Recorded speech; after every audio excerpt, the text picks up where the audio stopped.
Good morning student. Computer lab के इस YouTube कक्षा में आपका स्वागत है। पिछली कक्षा में हमने कंप्यूटर की फर्स्ट जनरेशन के बारे में बात किया था।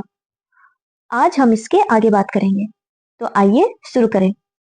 कंप्यूटर के फर्स्ट जनरेशन के बाद आती है कंप्यूटर की सेकंड जनरेशन, यानी कंप्यूटर की दूसरी पीढ़ी। दूसरी पीढ़ी के कंप्यूटर 1956 से 1963 की अवधि के दौरान उपयोग किए गए थे।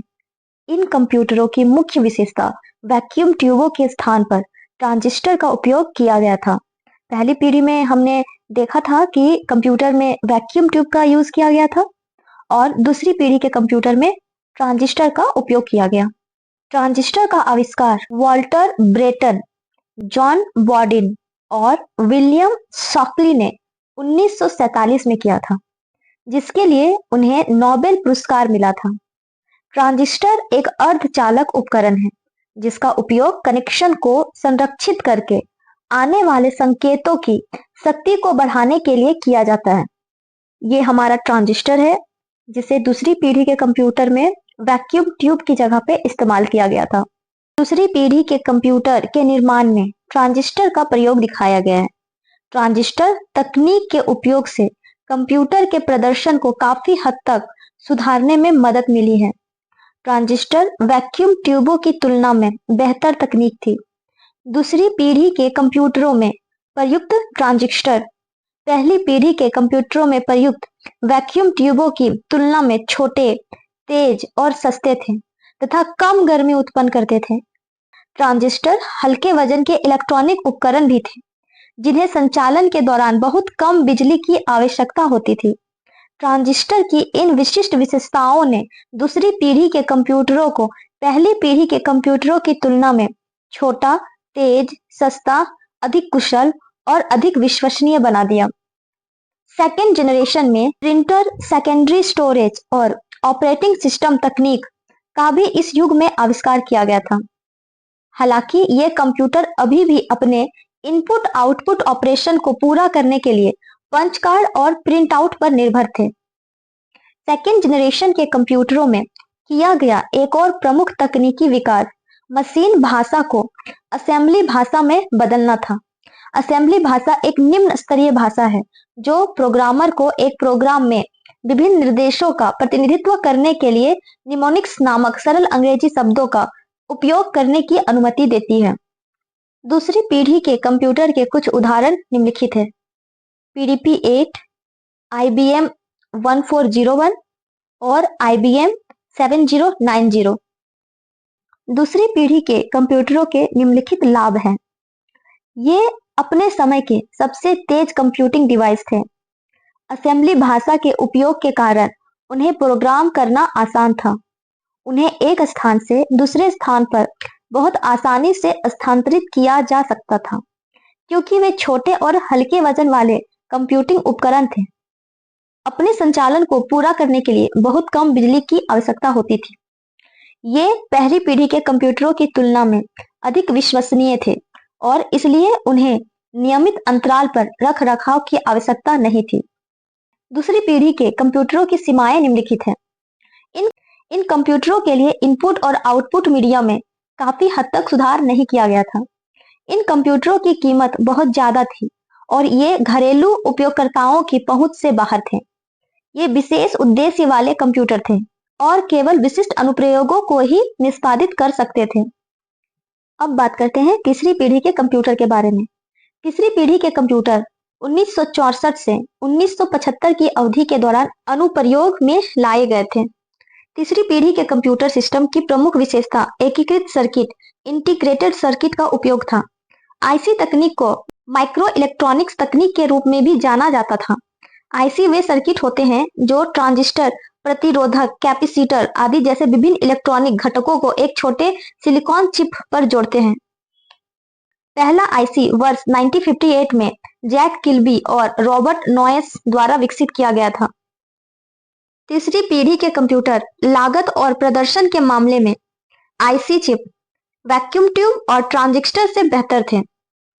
आईसी की लागत बहुत कम थी और प्रदर्शन बहुत अधिक था क्योंकि सभी इलेक्ट्रॉनिक घटक एक दूसरे से बहुत करीब व्यवस्थित थे उन्हें अपने संचालन के लिए बहुत कम बिजली की आवश्यकता होती थी। इसलिए तीसरी पीढ़ी के कंप्यूटरों में आईसी के उपयोग ने उन्हें पहली और दूसरी पीढ़ी के कंप्यूटरों की तुलना में छोटा, तेज, अधिक कुशल और अधिक विश्वसनीय बना दिया। तीसरी पीढ़ी के कंप्यूटरों के कुछ उदाहरण: NCR 395, B 6500, IBM 370, PDP 11, NCDC 7600। तीसरी पीढ़ी के कंप्यूटरों की खूबियां निम्नलिखित हैं। वे पहली और दूसरी पीढ़ी के कंप्यूटरों की तुलना में सबसे तेज कंप्यूटिंग डिवाइस थे। वे उच्च स्तरीय भाषाओं का उपयोग करते थे। प्रोग्रामर को इस भाषा का उपयोग करना बहुत आसान लगता है और एक कंप्यूटर पर इन भाषाओं में लिखे गए प्रोग्राम को किसी अन्य कंप्यूटर पर आसानी से निष्पादित किया जा सकता है। वे किसी भी प्रकार के अनुप्रयोग को निष्पादित करने में सक्षम थे, जैसे कि व्यावसायिक और वैज्ञानिक अनुप्रयोग। इसलिए तीसरी पीढ़ी के कंप्यूटरों को सामान्य प्रयोजन के कंप्यूटर भी माना जाता था। वे अधिक विश्वसनीय थे और इनके रखरखाव की आवश्यकता भी कम होती थी। तीसरी पीढ़ी के कंप्यूटर के कुछ नुकसान हैं। इन कंप्यूटरों की भंडारण क्षमता अभी भी बहुत कम थी। इन कंप्यूटरों का प्रदर्शन छोटी भंडारण क्षमता के कारण जटिल गणनाओं से जुड़े बड़े अनुप्रयोग को निष्पादित करते समय कम हो जाता था। इन कंप्यूटरों की लागत बहुत अधिक थी। चौथी पीढ़ी के कंप्यूटर, फोर्थ जनरेशन। चौथी पीढ़ी के कंप्यूटर 1975 से 1989 के दौरान इस्तेमाल किए गए थे। लार्ज स्केल इंटीग्रेशन LS तकनीक और very large scale integration VLSI तकनीक के आविष्कार ने चौथी पीढ़ी के कंप्यूटरों के विकास को जन्म दिया। हालांकि इन कंप्यूटरों ने बुनियादी ढांचे के निर्माण के लिए अभी भी IC तकनीक का इस्तेमाल किया गया। LSI और VLSI तकनीकों में प्रगति ने माइक्रो प्रोसेसर के विकास को जन्म दिया, जो चौथी पीढ़ी के कंप्यूटरों की विशेषता बन गया। एक माइक्रो प्रोसेसर एक कंप्यूटर के विभिन्न घटकों जैसे CPU, मेमोरी और इनपुट आउटपुट नियंत्रणों को एक ही चिप पर समाहित करता है। इस पीढ़ी के कंप्यूटरों को माइक्रो प्रोसेसर, कुछ अतिरिक्त स्टोरेज चिप और कई अन्य चीजों के साथ डिजाइन किया गया था। ये जो चित्र है, इसमें 1971 में विकसित किया गया इंटेल P4004 माइक्रो प्रोसेसर को दिखाया गया है। बाद में कुछ लोकप्रिय माइक्रो प्रोसेसर और आए, जैसे इंटेल का 386, इंटेल का 486 और पेंटियम शामिल हैं।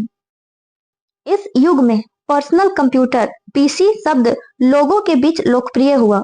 PC शब्द का अर्थ है एक ऐसा कंप्यूटर जिसे किसी व्यक्ति द्वारा उपयोग किए जाने के लिए डिजाइन किया गया हो। क्योंकि इस अवधि में कंप्यूटर का आकार और लागत काफी हद तक कम हो गई, इसलिए लोगों ने इन कंप्यूटरों का उपयोग अपने व्यक्तिगत कार्यों के लिए भी करना शुरू कर दिया था। चौथी पीढ़ी के कंप्यूटरों में उपयोग की जाने वाली स्टोरेज तकनीकों में भी सुधार किया गया और उन्होंने स्थिर और गतिशील रैंडम एक्सेस मेमोरी RAM का उपयोग करना शुरू कर दिया। इस प्रकार की मेमोरी का उपयोग करने का लाभ यह था कि इससे कंप्यूटर को संग्रहित जानकारी तक तीव्र गति से पहुंचने की अनुमति मिलती थी।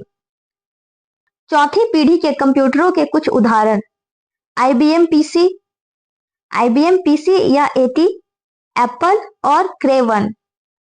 चौथी पीढ़ी में निम्नलिखित विकास भी शामिल हैं: ग्राफिकल यूजर इंटरफेस GUI का विकास, नए ऑपरेटिंग सिस्टम का विकास, विभिन्न सेकेंडरी स्टोरेज और IO इनपुट आउटपुट डिवाइस का आविष्कार, लोकल एरिया नेटवर्क LAN का विकास। चौथी पीढ़ी के कंप्यूटरों के कुछ लाभ इस प्रकार हैं: LSI, VLSI और सेमीकंडक्टर तकनीक के उपयोग ने इन कंप्यूटरों को उनकी प्रोसेसिंग स्पीड और एक्सेस टाइम को बहुत शक्तिशाली बना दिया। इन कंप्यूटरों की स्टोरेज क्षमता बहुत बड़ी और तेज थी। वे अत्यधिक विश्वसनीय थे और उन्हें बहुत कम रखरखाव की आवश्यकता थी। चौथी पीढ़ी के कंप्यूटरों के कुछ लाभ इस प्रकार हैं: GUI और interactive IO input output device के विकास के कारण उन्होंने काम करते समय उपयोगकर्ता को अनुकूल वातावरण प्रदान किया। इन कंप्यूटर पर लिखे गए प्रोग्राम उच्च स्तरीय भाषाओं के उपयोग के कारण अत्यधिक पोर्टेबल थे। उन्हें संचालित करने के लिए बहुत कम बिजली की आवश्यकता होती थी। चौथी पीढ़ी के कंप्यूटरों से जुड़ी कुछ समस्याएं इस प्रकार हैं। वायरिंग बोर्ड पर LSI और VLSI चिप्स को सोल्डर करना आसान काम नहीं था और इन चिप्स को वायरिंग बोर्ड पर बांधने के लिए जटिल तकनीकों की आवश्यकता थी। इन कंप्यूटरों का काम अभी भी प्रोग्रामर द्वारा दिए गए निर्देशों पर निर्भर थे। पांचवी पीढ़ी। विभिन्न प्रकार के आधुनिक डिजिटल कंप्यूटर पांचवी पीढ़ी के कंप्यूटर की श्रेणी में आते हैं। पांचवी पीढ़ी के computer ultra large scale integration ULSI तकनीक पर आधारित है, जो एक छोटी सी चिप पर लगभग 10 मिलियन इलेक्ट्रॉनिक घटकों को बनाने की अनुमति देता है। ULSI तकनीक माइक्रोप्रोसेसर चिप की शक्ति और गति और प्राथमिक और द्वितीयक भंडारण उपकरणों की क्षमता को काफी हद तक बढ़ाने में मदद करती है। इसका परिणाम यह हुआ कि पांचवी पीढ़ी के कंप्यूटर चौथी पीढ़ी की कंप्यूटरों की तुलना में तेज, सस्ते और अधिक कुशल थे।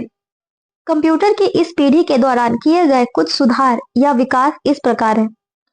Laptop, pocket computer, personal digital assistant PDA आदि जैसे विभिन्न पोर्टेबल कंप्यूटरों का विकास हुआ।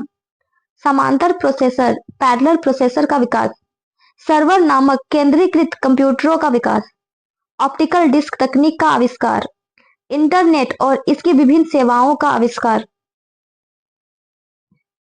पांचवी पीढ़ी के कंप्यूटरों के कुछ लाभ इस प्रकार हैं। वे आज तक के सबसे तेज और शक्तिशाली कंप्यूटर हैं। वे एक ही समय में बड़ी संख्या में एप्लीकेशन निष्पादित करने में सक्षम हैं और वह भी बहुत तेज गति से। ULSI तकनीक का उपयोग इन कंप्यूटरों के आकार को काफी हद तक कम करने में मदद करता है।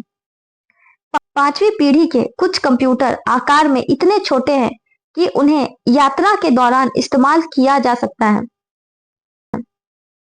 पांचवी पीढ़ी के कंप्यूटरों के मुख्य नुकसान निम्नलिखित हैं।